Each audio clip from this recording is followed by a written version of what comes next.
Hello বন্ধুরা, good morning সবাইকে। সবাই কেমন আছো? আশা করি সবাই অনেক অনেক ভালো আছো, আমরাও ভালো আছি।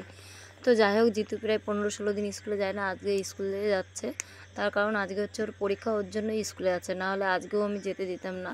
শরীরটা এখনও ভালো সুস্থ হয়নি। তো যাই হোক, জিতুকে সকালবেলা ঘুম থেকে তুলে রেডি করে দেখো 7টার মধ্যে স্কুলে পাঠিয়ে দিয়েছি। তারপরে আমি এখন ব্রাশ নিয়ে ব্রাশ করব। ব্রাশ করে সকালে আশেপাশে সব কাজ কমপ্লিট করে রান্না করব, ঠিক তখনই বৃষ্টিটা এসছে। দেখো এখন 8টা সাড়ে 8টা মতো বাজে, এখন বৃষ্টি এসছে। তার মধ্যে আবার অঙ্কুশ ঘুম থেকে উঠে পড়েছে, ওকে নিয়ে দরজায় বসে আছে। আর দেখো কত সুন্দর বৃষ্টি হচ্ছে, খুব ভালো লাগছে সকালটা। তো যাই হোক, কিন্তু আমার খুব টেনশন হচ্ছে। আমার না গ্যাস ফুরিয়ে গেছে, 2 দিন হয়ে গেল গ্যাস নেই, উনানেই রান্না করতে হচ্ছে। এই 2 দিন ধরে প্রচুর কষ্ট হচ্ছে। গ্যাসটা দিতে 2-3 দিন লাগবে, কিন্তু দিনের দিনই গ্যাস দিয়ে দেয়। এদিকে আবার একটু ছুটি আছে, ঈদের ছুটি, তারপরে 2-একটা ছুটি গেল, ওই কারণে তারপরে আবার শনিবার পড়ে গেছিলো, ওর জন্য গ্যাস দেয়নি। আজকে হচ্ছে সোমবার। তো যাই হোক, রান্না করতে চলেছি উনানে। আর অনেক দিন উনানে প্রায় রান্না করি না, 1 মাস হয়ে গেল। আমি এই অঙ্কুশের জন্য, অঙ্কুশটা প্রচুর বিরক্ত করে। আর এই গরম পড়েছে, গরমের মধ্যে অঙ্কুশকে নিয়ে যেহেতু আমার রান্না করতে হয়, আর ওর গায়ে হাত দিতে হয়, বারবার ঝাল লেগে যেতে পারে, ওই কারণে। তারপরে আবার আমারও শ্বাসকষ্টের প্রবলেম আছে, গরম লাগলে পরে আমার শরীরটা খারাপ করবে। তারপরে দেখতেই পাচ্ছিলে মানে এই 1 মাসটা আমার খুব কষ্টেই গেল। অঙ্কুশ জিতুর প্রচুর শরীর খারাপ হয়ে গেল মাঝখানে। তো এখন 2 ভাই খুব ভালোই আছে, আমরাও সবাই ভালো আছি। তো রান্না করছে, এই দেখো। আর অঙ্কুশ দেখো কতবার ওঠে, আর উনানের সামনে কতবার যায়, খুব ভয় লাগে। ওই কারণেই আমি গ্যাসে রান্না করি।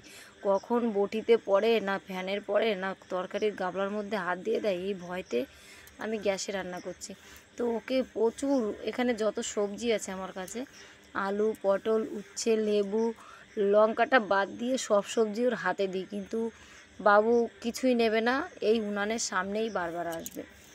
তো যাই হোক, এখন ভাত রান্না করছি, একপাশে ভাত হচ্ছে, আর এদিকে ঝিঙে ভাজা করছি। তো ঝিঙে না, সরি, কী যেন কুশি না কি বলে, খুশি আনাজ বলে, ওইটা এনেছে অনেক দিন পরে। আর আমরা প্রথম এই সবজিটা এনেছে বাড়িতে, তো সেইটা ভাজা করছি। ভাজাটা করতে না অনেকটা লেট হচ্ছে, আর এইদিকে বৃষ্টি হচ্ছে প্রচণ্ড বাইরে। আর যে অঙ্কুশটা বারবার ওইদিকে চলে যাচ্ছে, যতবার এইদিকে নিয়ে আসি আর ততবার ওইদিকে চলে যাচ্ছে। যাই হোক, ওর সঙ্গে মানে ওকে দেখতে দেখতে এদিকে আমি সবজিটা তাড়াতাড়ি কেটে নিচ্ছি, নাহলে আমার বটির সামনে চলে আসে বারবার, বটিতে এসে বারবার হাত দেবে। তো যাই হোক, সব বন্ধুদেরকে বলবো যে যেখান থেকে ভিডিওটা দেখছো, অবশ্যই আমার পেজটাকে একটু সবাই, আমার পরিবারের সবাই একটু এসো। আমার পরিবারের সবাই হাতে হাত রেখে চলো আমরা একসঙ্গে এগোবো। তারপরে রান্না প্রায় হয়ে গেছে, এই দেখিয়ে দেখো, তোমাদেরকে দেখিয়ে দিলাম বৃষ্টিটা কেমন হয়েছে। এদিকে রান্না করেছি গাটি আলু দিয়ে তরকারি, আর কুশি আনাজ ভাজা, আর লেবু কেটেছি। তো দেখো উনানের ঘরের মানে রান্নাঘরের কি অবস্থা। তো বাই বন্ধুরা, আজকের মতো এই ভিডিওটা।